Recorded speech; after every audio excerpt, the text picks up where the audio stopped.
I know that from game one of the season, it's been quite a ride. Sort of ends abruptly. How does it hit you? I mean, every ending is tough, you know, and I guess that's for all 29 teams that don't win it. You know, and no matter how good of a season you've had, you know, the ones that don't end with you winning a championship, just, you know, it's going to be a disappointing ending. But it was a pretty incredible run by an incredible group of guys, and you know, an absolute pleasure and privilege to be around them every day. And you know, yeah. Coach on the right-hand side, Amanda. Yeah, Coach, Amanda Fluker at Celtics.com. I know it's a tough pill to swallow, but what exactly did you say to the guys in the locker room and just the fight that they showed all season long? Well, I think first of all, I think, you know, we all talked about being very appreciative for getting a chance to be around each other all year. It was a tremendous group from the standpoint of pulling together. It's just a great locker room, great support of one another.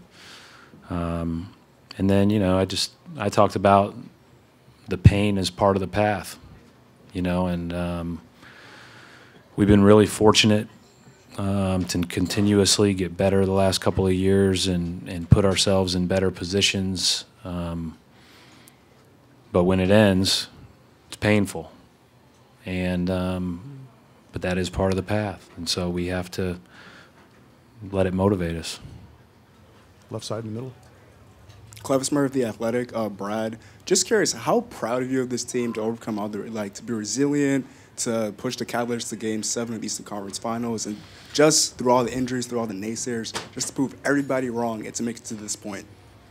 You know what's, first of all, just, you know, I feel just privileged to be a part of it, you know, just to be around these guys every day, and I have a small role to play, and everybody that has a role in our organization plays it really well, and it's a lot of fun to go to work every day, and totally appreciative of the players. They've been incredible all throughout our time here. And but I think you know, at the end of the day, you know, again, I think that this team was the only team that I've been around at this level that I thought we might shoot 36% and win the game.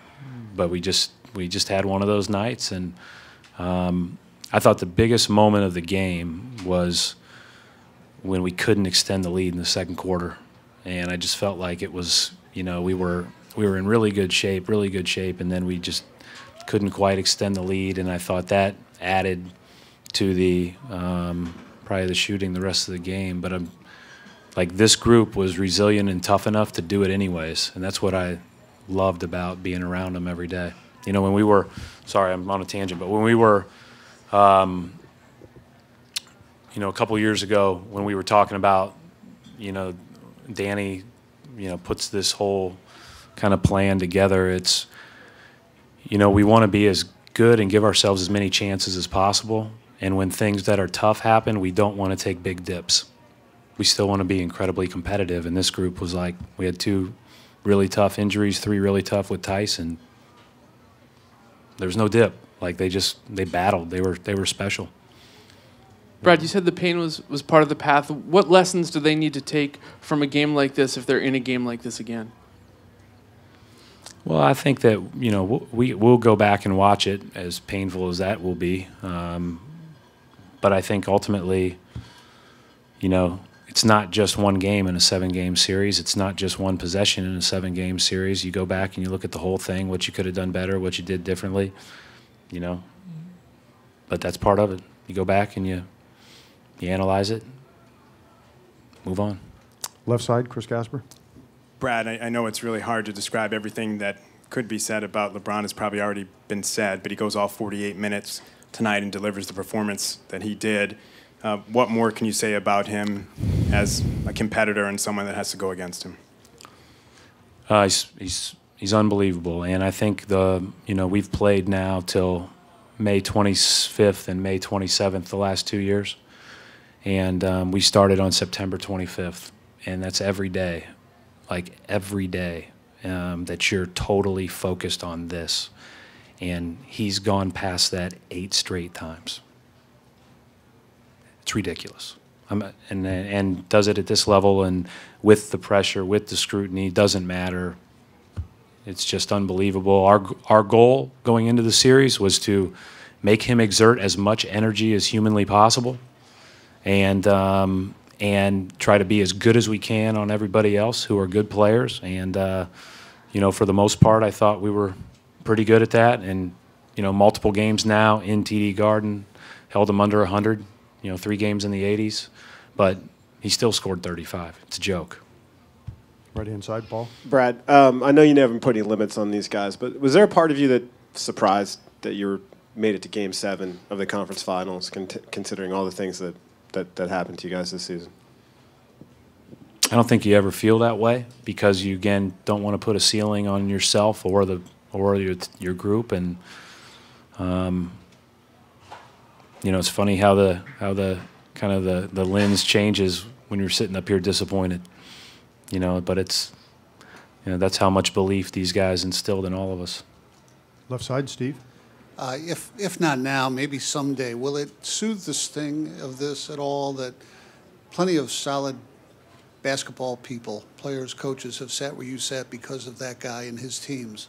The whole league points to try to stop him, and he just sort of prevails. Well, and obviously, yeah, and I mean, we've played them 3 times now in the past couple of years, and this was the best we played them by far, and probably best we played him. I give a lot of credit to our players that guarded him, but he's just, you know, he's really, really special, and they got enough from everybody else. And that, you know, Jeff Green was huge the last few games. Just played tremendous. Those threes were huge.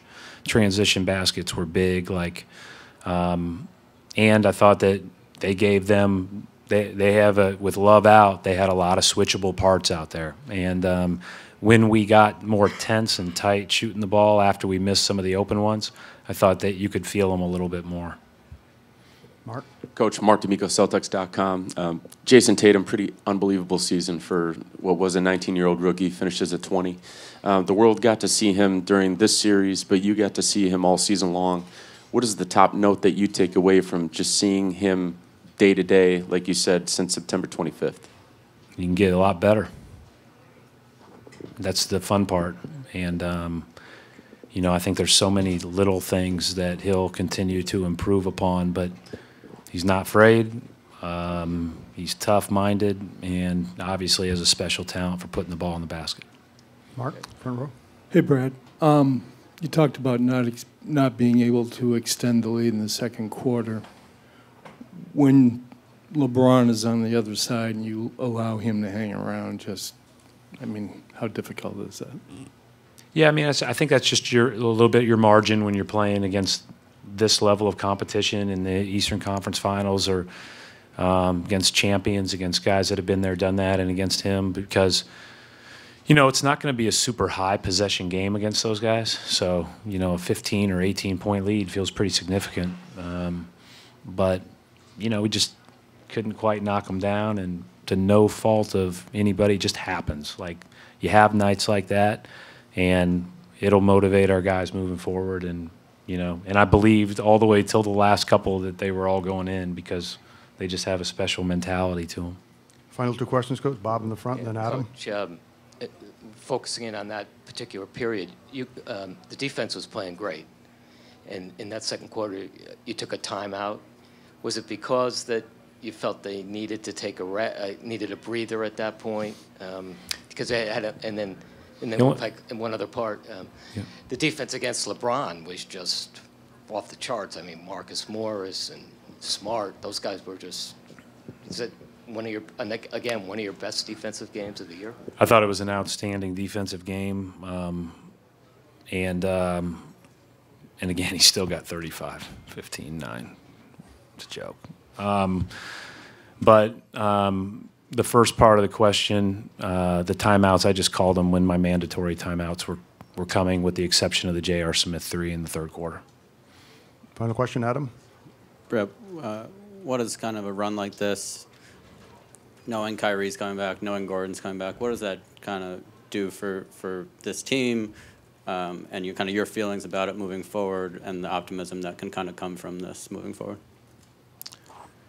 Yeah, I mean, I think I'll have plenty of time to talk about next year, but you know, we obviously have a good thing going.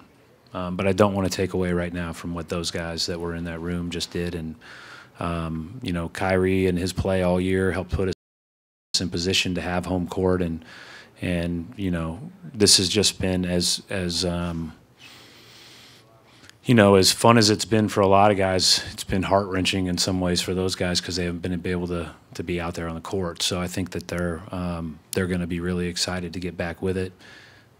I mean, training camp, I could take a couple of days to kind of get away from it, but training can't some soon enough, and those will be some fun practices, I'm pretty sure. Thank you, Coach. Thanks.